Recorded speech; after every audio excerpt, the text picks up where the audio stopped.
Hey guys, thought I'd give you guys a quick storm update from hurricane slash tropical storm Irma. Bottom line is we survived. We survived the storm. We got a little bit of issues to deal with, but nothing major at all. So here's the shop. If you notice, there's no lights on. We did lose power yesterday morning, and the power has not come back on. I've got stuff stacked up in the shop right now.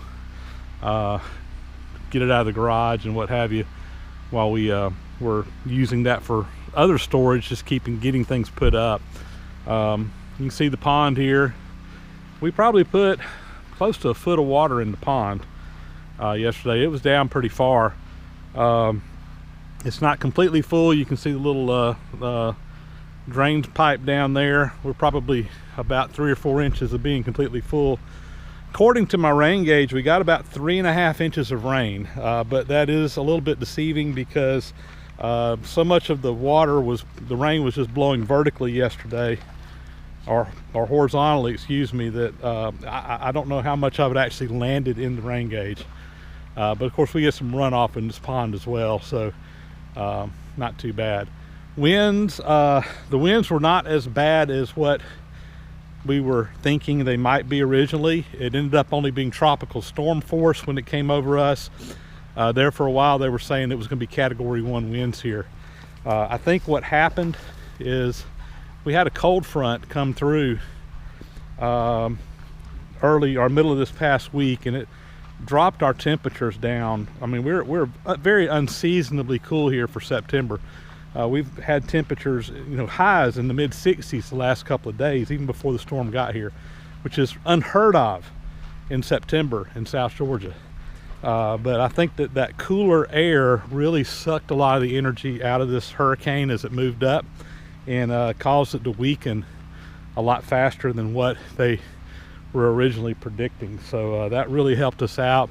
As far as winds go, we were seeing throughout most of the day sustained winds, probably in the 20 to 30 mile an hour range, and we got some gusts I know that were recorded here that went up probably in the 45 to 55 mile an hour range, which it brought down a lot of limbs, pine cones, sticks. We got a big mess to clean up out here in the yard.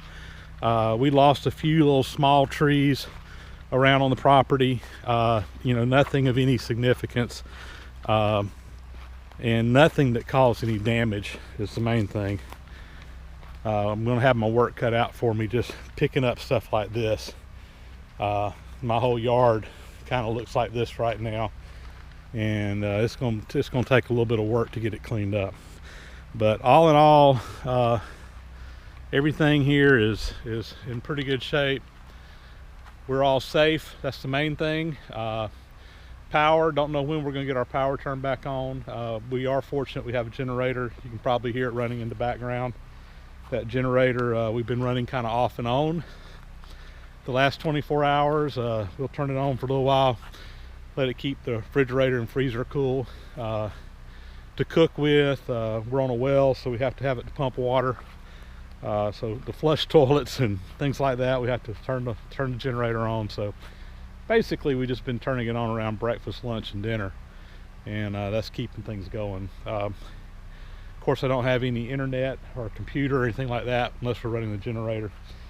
I rode through town yesterday, and between here and town, or between here and where the power's on, I'll put it that way, there's 4 places where big huge trees fell across power lines and completely took out the power lines. I mean, to the point that they're going to have to probably come in and even replace poles in a couple places. The wood little cross pieces at the top were all ripped off, lines completely on the ground, broken in two. So it's probably going to be a little while.